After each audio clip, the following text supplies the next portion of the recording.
어떤 한 사람이 매일 산책을 했습니다.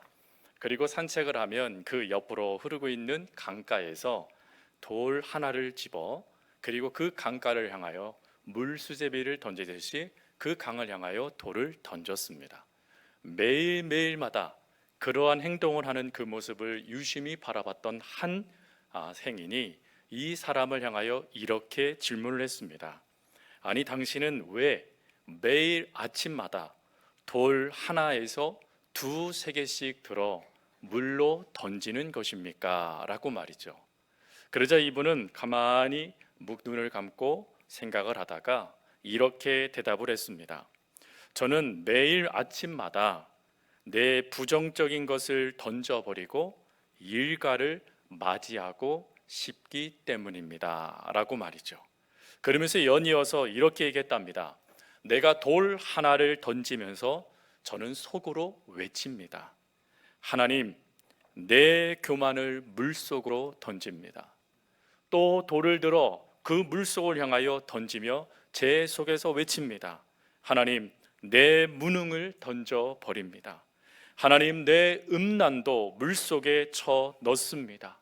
그리고 나도 모르게 찾아오는 게으름도 이 물속에 던져 넣으니 하나님, 오늘 한날 새롭게 살게 해 주세요 라고 말이죠.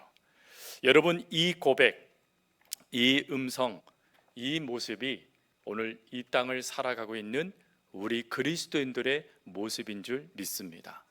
특별히 저희들은 송구영신 예배를 하나님께 드리기 위해서 오늘 이 자리에 함께 참여하고 있습니다. 오늘 이 예배를 준비하면서 제가 조금 믿음 없는 생각을 했습니다. 그 믿음 없는 생각은 뭐냐면 오늘 송구영신 예배를 드릴 때 몇 자리나 빌까 하는 그런 생각을 했단 말이죠. 그런데 문을 열고 뒷자리에 딱 앉는 순간 저도 모르게 하나님 감사합니다. 매년마다 더 많은 성도들이 이 예배 자리에 참여해 주시고 그리고 또 다음 세대들이 또 이렇게 함께하게 해주신 것 하나님 감사합니다 라고 하여 하나님께 감사의 기도와 또 죄송한 마음을 드렸습니다. 여러분, 우리들도 모르는 사이에 우리가 하나님을 믿는다라고 하면서 그 하나님의 역사를 제대로 신뢰하지 못하고 더 나아가서 나의 수많은 생각들에 사로잡혀서 그 생각이 이루어지지도 않음에도 불구하고 마치 이루어진 것처럼 착각해 버릴 때가 참 많은 게 우리의 모습인 것 같습니다. 그러나 이러한 모습들을 마치 강가에 돌을 던지며 외쳤던 이 한 사람의 모습처럼 오늘 이 2023년도 마지막을 향하여 나아가는 이때에 믿음으로 예수 그리스도의 십자가 아래 그 모든 것들을 내려놓고 믿음으로 다시금 살아갈 수 있는 귀한 성도님들 될 수 있기를 주님의 이름으로 축복합니다. 특별히 우리가 새해를 맞기 위해서 우리 속에 버려야 할 것들이 있다라고 오늘 본문은 말씀해 주고 계십니다. 특별히 그 버려야 될 것들은 크게 세 가지를 이야기를 하세요. 첫 번째로는 우상 숭배, 우상을 버리라고 말씀을 하시고, 두 번째로는 교만을 버려라라고 말씀을 하십니다. 그리고 세 번째가 바로 옛 구습을 버려라라고 말씀을 하세요. 그래서 이 세 번째 옛 구습이 뭐냐 하는 것을 6가지로 이야기를 하시죠. 오늘 우리들은 이 버려야 될 것들을 우리가 온전히 버리기 위하여 버릴 것들에 대한 중요한 내용들을 살피고, 그럼 우리가 어떻게 이것을 버리고 새 은혜를 덧입어져서 2024년도의 문을 열 수 있을까, 어찌하면 새 힘을 얻을 수 있느냐 하는 그 말씀을 듣고 우리 말씀을 마무리하길 원합니다. 먼저 우리가 첫 번째 버려야 될 것은 우상입니다. 여러분, 이 우상에 대해서 시편 115편 4절부터 7절은 우리에게 이렇게 말씀을 하세요. 그들의 우상은 은과 금이요 사람의 손으로 만든 것이라. 입이 있어도 말하지 못하며, 눈이 있어도 보지 못하며, 귀가 있어도 듣지 못하며, 코가 있어도 냄새를 맡지 못하며, 손이 있어도 만지지 못하며, 발이 있어도 걷지 못하며, 목구멍이 있어도 적은 소리조차 내지 못하느니라. 여러분, 이 말씀 속에 주시는 내용이 무엇이죠? 우상은 사람이 만든 거라는 것입니다. 사람이 만든 것이기 때문에 이 우상에는 능력이 없다라는 거예요.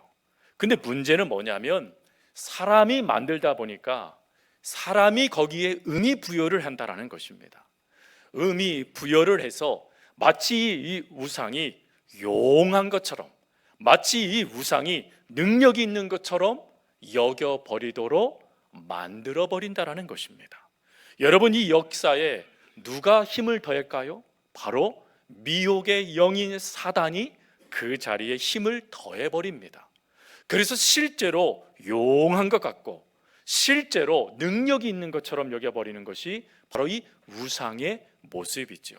하지만 성경은 이 우상에 대해서 분명히 말씀하시는 게 뭐냐면 이 우상은 사람이 만든 것이지 신이 아니다라는 것입니다. 그리고 이 우상을 이야기할 때 우리는 그 우상을 두 가지 우상으로 이야기합니다. 첫 번째 우상은 눈에 보이는 우상이에요. 예를 든다면 조각물일 수 있죠. 또 예를 든다면 어느 곳에 있는 그 산속이라든지 주변 속에 있는 수많은 것들일 수 있습니다. 내 눈에 보이는 것 말입니다. 근데 또 다른 우상이 있습니다. 그것은 내 마음 속에 들어와 있는 우상이 있다라는 것입니다. 여러분, 이 두 우상 중 어떤 우상이 더 위험할까요? 예, 둘 다 위험합니다. 눈에 보이는 것도 위험하고 안 보이는 것도 위험합니다. 특별히 이 두 우상의 공통점은 무엇이냐면 하나님의 자리를 대신하고 있는 것들이라는 겁니다. 즉 눈에 보이는 것에 내 마음을 뺏겨 하나님께 드려야 될 내 마음을 그 우상에게 드려버리는 거고, 또 내 마음속은 사람들이 보지 않는다라고 생각하면서 끊임없이 내가 원하는 걸 내 마음의 자리에 올려놓는다라는 것입니다. 그래서 이러한 우상에 대해서 하나님은 그 어떤 것으로도 우리가 그 우상을 만들지도 말고 섬기지도 말고 절하지도 말아라 라고 말씀하신 것이에요. 여러분, 우리 속에 수많은 우상과 같은 것들이 있을 수 있습니다. 때로는 그것이요 자녀일 수 있고, 때로는 그것이 남편일 수도 있고 아내일 수도 있고 부모일 수도 있습니다. 돈일 수도 있고 물질일 수도 있고 내가 추구하는 또 다른 가치일 수도 있습니다. 그것을 하나님의 자리로 바꾸어서는 안 된다라는 것입니다. 그러니 올 한 해 이제 얼마 안 남았잖아요. 여러분, 그 우상과 같은 것들을 버릴 수 있는 귀한 성도님들 될 수 있기를 주님의 이름으로 축복합니다. 또 두 번째는 교만입니다. 여러분, 교만을 뭐라고 얘기하냐면 자기 중심적 죄악이라고 얘기합니다. 즉 내가 모든 것의 기준이 되는 게 교만입니다. 내가 모든 것의 기준이 되다 보니까 이 교만한 사람들의 특징은 내가 모든 것에 교만이 되다 보니까 내가 대단한 사람이라고 생각해 버린다라는 것입니다.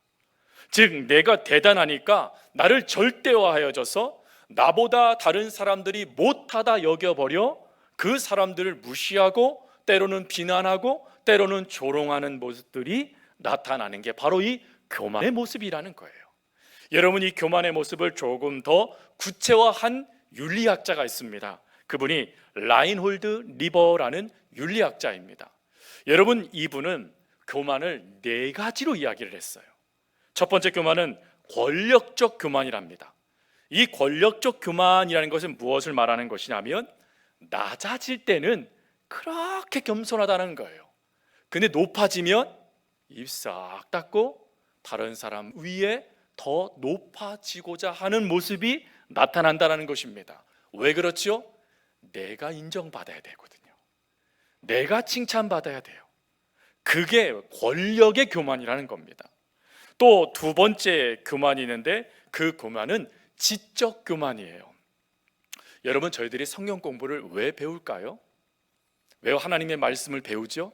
왜 암송을 하고 왜 성경을 묵상을 하고 왜 성경을 통독할까요? 자랑하려고 하는 건가요? 나를 뿜뿜 어깨를 위로 올리고 나 이런 사람이야, 니들 나 좀 보면서 배워, 이러려고 우리가 그것을 행하나요? 아니지요. 우리가 하나님의 말씀을 보고 하나님의 말씀을 묵상하고 하나님의 말씀을 읽고 그 말씀을 암송하고 배우는 목적은 예수님을 더 사랑하기 위해서입니다. 즉 예수님을 잘 믿기 위해서 우리가 그와 같은 것을 행할 거라는 거예요. 근데 문제는 이 교만은 내가 조금만 알게 되면 모든 걸 하는 것처럼 착각하게 만들어 버린다는 거예요. 그래서 그것을 알지 못하는 사람을 무시해 버리고 그것을 알지 못하는 사람보다 내가 똑똑한 줄 착각한다라는 것입니다. 여러분 앞에 있는 목사 하나님 말씀에 대해서 얼마나 열심히 배우고 알겠습니까? 어째 아멘을 안 하세요? 아닌 것 같으시죠? 저도 그런 것 같아요. 가끔 성도님들이 성경적인 질문을 하실 때가 있어요. 그러면 저도 모르게 당황됩니다. 당황. 아니 목사가 당황하는 게 말이 됩니까? 하나님의 말씀에 대해서 묻는데 말입니다. 왜 당황을 하냐면 두 가지 이유 때문이에요. 첫 번째로는 잘못 말하면 성도가 그 잘못 말한 것을 믿기 때문입니다. 즉 실수하지 않기 위해서 당황을 합니다. 그리고 두 번째 당황은 뭘까요? 모르기 때문에 당황합니다. 성경 66권을 신학교를 들어갈 때 얼마나 열심히 달달달 외웠는지 몰라요. 성경 209절이 신대원의 문제 가운데 나타납니다. 그러니까 성경의 209절은 반드시 외워야 됩니다. 성경 66권에 각 장마다 무엇이 있는지를 다 알아야 됩니다. 이 의미가 헬라어는 무엇이고 히브리어는 무엇이고 이게 문법적으로 어떤 의미가 있는지를 다 알고 가야 됩니다. 그런데 성도님들이 물으시는데 제가 모르는 거예요. 당황됩니다. 거짓말할 수 없잖아요. 그러니 제가 뭐라고 얘기하냐면 제가 그거 연구해서 다음에 알려드릴게요 라고 말씀을 드려요. 즉 제가 아는 것은 아주 적은 부분이라는 거예요. 그러니 우리들이 교만해지지 않고 겸손해지게 되어지면 내가 어떤 존재인지 또 내가 알고 있는 것이 전부가 아닌지 깨달아지지만 교만해지면 내가 모든 것을 알고 있다라고 생각해 버린다라는 것입니다. 그래서 우리는 이 교만도 물리칠 수 있어야 되는 것이죠. 또 세 번째는 도덕적 교만입니다. 이 도덕적 교만은 끊임없이 내가 도덕적인 행위를 했을 때 다른 사람과 나를 비교하면서 다른 사람을 무시하는 교만이에요. 내가 다른 사람보다 조금 부도덕할 때는 아무 말도 하지 않습니다. 아이 그럴 수도 있지 뭐, 아이 그 정도 이해해 주세요 라고 말을 하는데 내가 도덕적으로 무엇인가 올바른 삶을 살았어요. 그러면 그때부터 어떻게 저럴 수 있어? 라고 말하는 교만을 말하는 것입니다. 의외로 우리가 이런 교만에 쉽게 빠집니다. 또 네 번째 교만이 우리 그리스도인들이 가장 주의해야 될 교만, 영적 교만입니다. 내가 기도하고 내가 성경 읽고 내가 봉사하고 여러분 이것은 다 누구를 위한 것이죠? 어째 대답이 그렇지요. 권사님처럼 대답하셔야죠. 여러분 하나님을 위해서죠. 봉사를 우리가 왜 합니까? 임명해줬기 때문에요? 그것을 하라고 명령했기 때문인가요? 아니죠. 하나님의 그 사랑이 너무 크기 때문에 그 사랑을 내가 어찌 갚을 수 있을까 고민하면서 삶을 드리고 시간을 드리고 열정을 드리는 게 봉사입니다. 왜 기도하죠? 내 힘으로는 모든 것이 불가능하기 때문에 나보다 뛰어나시고 능력 있으신 전능하신 하나님을 의지하는 믿음으로 하나님께 기도하는 것입니다. 또 성경은 왜 읽는다 그랬죠? 예수님 잘 믿기 위해서 말입니다. 여러분 우리가 예수님을 왜 잘 믿어야 됩니까? 이유는 간단해요. 그래야 그것이 하나님께 영광을 돌리는 삶이 되기 때문에 그렇습니다.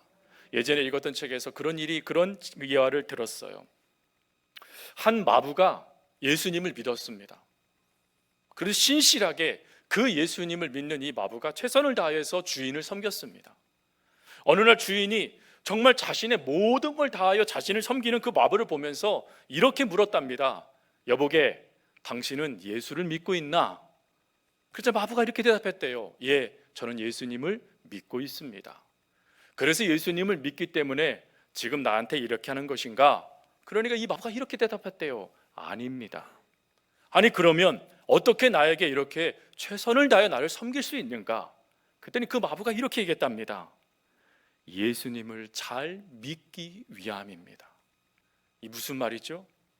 예수님을 잘 믿을 때 삶이 달라지는 거고, 예수님을 잘 믿을 때 비로소 내가 누군지를 알게 된다라는 것입니다. 그래서 그 믿음, 그 은혜를 가지고 끊임없이 말씀을 읽다 보니까 예수 잘 믿는 모습이 무엇인지를 알게 됐다라는 거예요. 근데 이런 놀라운 은혜가 우리 속에 사라지게 되어지면 안타깝게도 우리는 내가 기도한 것을 자랑합니다. 내가 성경을 몇 번 읽었는지를 자랑합니다. 그리고 내가 얼마만큼 봉사했는지를 자랑한다라는 거예요. 그러나 기억해야 될 것, 우리는 무익한 종일 뿐인 겁니다. 하여야 할 일을 한 것뿐이지요. 이것이, 이 자세를 우리가 어떻게 할 때 유지한다고 말씀드렸죠? 하나님을 온전히 의식할 때 비로소 이런 삶을 살아갈 수 있다는 것이죠. 하지만 하나님을 놓치게 되었지만 안타깝게도 우리 교만해질 수 있다는 것입니다. 그러나 기억하세요. 야고보서 4장 6절에 이렇게 말씀을 하신다는 것을 기억하셨으면 좋겠어요. 하나님이 교만한 자를 물리치시고 겸손한 자에게 은혜를 주신다 하였느니라. 하나님은 교만을 싫어하십니다. 그러니 성도 여러분, 우리 속에 있는 권력적인 교만, 우리 속에 있는 직적인 교만, 우리 속에 있는 도덕적인 교만, 그리고 가장 경계해야 될 영적 교만함이 우리 속에서 내려놔지는, 벗어 던져버려지는 은혜가 오늘 이 시간 가운데 있어지기를 주의 이름으로 축복합니다. 그리고 마지막 세 번째가 옛사람의 습관적인 모습을 버려야 됩니다. 여러분, 인도에서 늑대에게 길러진 한 소년이 발견됐죠. 그래서 이 소년을 사람답게 키우기 위해서 다양한 훈련과 다양한 연구를 했습니다. 근데 문제는 아무리 이 아이를 사람다운 모습으로 키우고 싶어도 늑대에 의해서 길러졌다 보니까 먹는 것도 늑대처럼, 걷는 것도 늑대처럼, 말하는 것도 늑대처럼 부르짖기만 하더라는 거예요. 그래서 때로는 매를 대기도 하고, 때로는 먹을 것을 좀 더 좋은 것을 주기도 하면서 다양하게 시도를 했지만 실패했답니다. 그래서 그 실패를 통해 한번 점검해 본 다음에 방법을 바꿨는데, 그 방법이 무엇이냐면 거울을 그가 있는 곳에 설치해 놓는 것이었다라고 합니다. 즉, 거울을 보면서 네가 누군지를 알아라 라는 것을 깨닫는 것을 연구의 방법으로, 훈련의 방법으로 삼았다라는 것입니다. 그것을 극구 부인하며 뒤돌아섰던 소년이 어느 순간부터 거울을 통해 자신의 모습을 보기 시작했답니다. 그리고 자신과 늑대가 다르다라는 것을 깨닫게 되고, 나는 사람과 동일하다라는 것을 알게 되어졌다라는 겁니다. 이때부터 이 소년이 말을 배우게 되었고, 이때부터 이 소년이 삶의 행동들을 고치기 시작했고, 이때부터 이 소년이 내가 늑대가 아니구나 하는 생각 가운데 사람다워지는 삶을 살아가기 시작했다라는 겁니다. 여러분, 이 아이의 이름이 마루치라는 이름이지 않습니까? 여러분, 내가 누군지를 깨닫게 되니까 삶이 달라졌다라는 거예요. 여러분, 그렇다면 여러분들은 누구십니까? 여러분들은 하나님 안에서 여러분들은 누구시죠? 하나님의 자녀이십니다. 거룩한 하나님의 백성이에요. 왕 같은 제사장입니다. 하나님이 여러분들을 그렇게 불러 주셨습니다. 그렇으니 여러분들은 당연히 그런 사람인 것이죠. 근데 우리가 이런 삶을 살기 이전에 옛 습관들이 있었다라는 거예요. 근데 이 옛 습관들이 내가 누구인가라는 이 정체성을 놓쳐버리게 되어지면 이 옛 습관들이 나타나기 시작한다는 것이죠. 그러면 그 습관들이 뭐죠? 그 습관 중에 첫 번째가 바로 허망한 마음을 품는 거랍니다. 여기서 이 허망한 마음이라는 이건 뭘 말하는 것이냐면 쓸데없는 생각을 말하는 것입니다. 여러분, 사단은 우리가 하나님께서 원하시는 바른 길로 가기를 원치 않습니다. 그래서 그 삶을 시작도 하기 전에 우리의 생각을 무너뜨려 버려요. 여러분, 왜 생각을 무너뜨릴까요? 그것을 한 심리학자가 이렇게 얘기했어요. 우리 모든 사람은 생각 패턴대로 움직이는 사람들이다 라고 이야기를 했습니다. 즉 내가 어떤 생각을 품고 있느냐에 따라 내 행동이 결정된다라는 것입니다. 여러분들 하나님 사랑하십니까? 여러분들은 하나님 사랑하는 분들이 맞으세요. 왜 그런 줄 아세요? 오늘 이 자리에 와 계시잖아요. 하나님 앞에 서 계시잖아요, 여러분. 그럼 여러분들은 이미 생각에서부터 이미 사단의 역사를 물리친 분들이십니다. 옆에 분에게 이렇게 인정했으면 당신은 성공한 하나님의 사람입니다. 우리는 성공한 거예요. 사단의 유혹을 물리치고 성공한 사람들이죠. 그 생각에서부터 사단이 틈타지 못하도록 만들었던 사람들이라는 거예요. 근데 여러분, 이 역사가 하나님을 놓치게 되면 안타깝게도 허망한 생각들이 밀고 들어와 우리의 삶을 온전히 살아가지 못하도록 만들어버린다는 거예요. 그래서 이런 허망한 생각을 우리 가운데 품지 않기 위해서 베드로는 베드로후서 2장 17절에 이 허망한 생각을 이렇게 말을 합니다. 물 없는 샘이요 폭풍에 밀려가는 안개이며 그들에게 캄캄한 어둠만 마련되어 있다라고 말이죠. 즉 그 모든 것들이 그냥 우리의 삶을 헛되게 만들어 버린다라는 것입니다. 그러니 성도 여러분, 허망한 생각이 여러분 가운데 밀고 들어와 쓸데없는 곳에 여러분들의 에너지를 낭비하게 만든다라면 여러분들이 누굴 놓친 거죠? 하나님을 놓친 것이에요. 그러니 하나님께 다시 기도하고 하나님 안에서 다시금 믿음을 세워갈 수 있기를 바랍니다. 또 두 번째가 옛 습관들이 있대요. 옛 습관들. 여러분, 예수님 믿기 전에 어떤 습관들을 갖고 계셨습니까? 그리고 예수님 믿으면서 여전히 포기하지 못하는 습관들은 무엇입니까? 또 예수님을 믿으면서 과감하게 끊어냈던 습관들은 무엇입니까? 아마 여러분들이 노력하지 않아도 자연스럽게 나타나는 것들이 있으실 거예요. 근데 그것이 예수님 안에서 자연스럽게 나오는 기도라면 은혜이지만 예수님 없이 나타나는 수많은 내가 좋은 습관이라면 여러분들도 안타깝게도 옛 습관 구습을 따르고 있는 모습이라는 것입니다. 하나님은 우리의 습관조차도 하나님 안에서 새롭게 세워져 가기를 원하신다라는 것입니다.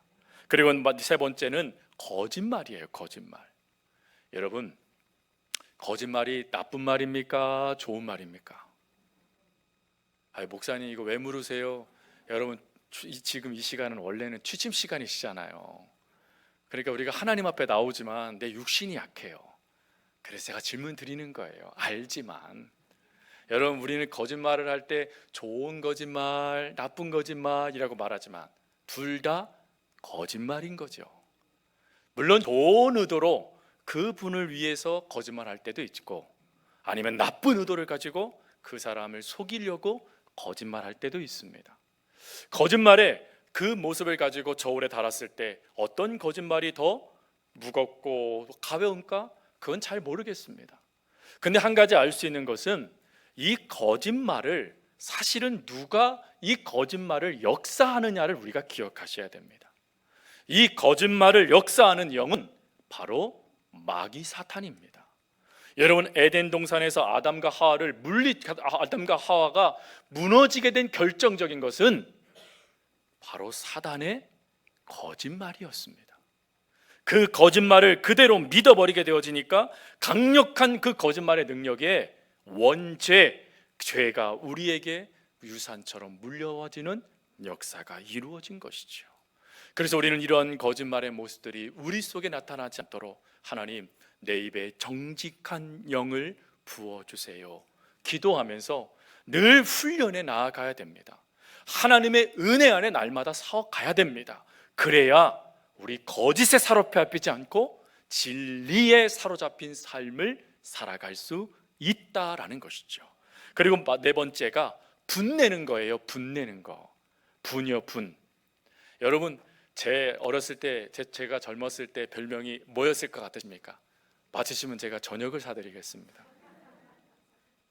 참고로 제가 한번 말씀드린 적이 있습니다. 제 별명이 화통이었습니다. 화통. 안 그렇게 보이죠? 대답도 안 하시니까 그렇게 보이시는 겁니다. 여러분, 다 이거 내려놓으셔야 됩니다. 예수님 믿기 전에 화통과 같은 모습이요 나타나더라고요. 참지를 못하는 거예요. 참지를. 누군가 무엇인가 잘못하면요 도무지 그걸 견딜 수가 없는 거예요. 그래서 마치 제가 의로운 척 해버린 것이죠. 물론 저도 죄인인데 말입니다. 근데 성경을 알면 알수록 이 모습이 잘못됐다는 걸 깨닫게 됐어요. 즉 분내는 이것이 하나님께서 싫어하시는 모습이라는 것을 깨닫게 됐습니다. 특별히 아벨을 하나님이 찾아오셔서 뭐라고 말씀하십니까? 창세기 4장 6절 7절 이렇게 말씀하세요. 이 모든 것들을 쭉 말씀하신 다음에 마지막에 너는 죄를 다스릴지니라. 분냄이 죄라는 거예요. 즉 분냄이 죄된 속성의 결과였다라는 것입니다. 그러니 여러분, 나도 모르게 지금 분이 차올라 올라옵니까? 그러면 은혜가 내 안에서 사라졌다는 뜻입니다. 은혜가 사라지니까 그 자리에 내 육적인 자아가 발동되어져 남도 나도 부끄럽게 만드는 일이 발생되는 거예요. 그래서 우리는 이것을 끊어낼 수 있어야 됩니다. 또 다섯 번째로는 물질의 욕심이요. 여러분 이건 두말하지 않겠습니다. 특별히 물질의 욕심에 대해서는 도둑이라는 단어를 그 다음 절 말씀에 이렇게 쓰고 있어요. 이게 뭐지요? 바르게 노력하여 얻지 못하는 것은 하나님이 원치 않는 것이라는 것입니다. 그러니 여러분 노력하십시오. 최선을 다해 살아가십시오. 그 삶 속에 하나님이 부어주시는 복이 진짜 복인 줄 믿습니다. 그리고 마지막 여섯 번째가 성령을 근심케 하는 것입니다. 여러분 성령을 근심케 한다라는 이것은 성령을 슬프게 한다라는 뜻이에요. 여러분 우리들도 모르는 사이에 성령님을 슬프게 할 때가 참 많아요. 그런데 여러분 그 슬프게 할 때 그것을 통해서 안타깝게도 우리는 우리의 옛자가 발동되고 있다는 것을 기억할 수 있어야 됩니다. 그래서 우리는 의도적으로 이러한 삶이 나타나지 않도록 끊어낼 수 있어야 되겠다라는 것입니다. 여러분 다른 것 없습니다. 이것들만 우리가 올 한 해 다 버리고 내년을 시작하면 새 사람의 모습으로 우리는 반드시 승리할 줄 믿습니다. 그 은혜가 우리 성도님들 가운데 간증처럼 고백되어지는 은혜가 될 수 있기를 주님의 이름으로 부탁드립니다.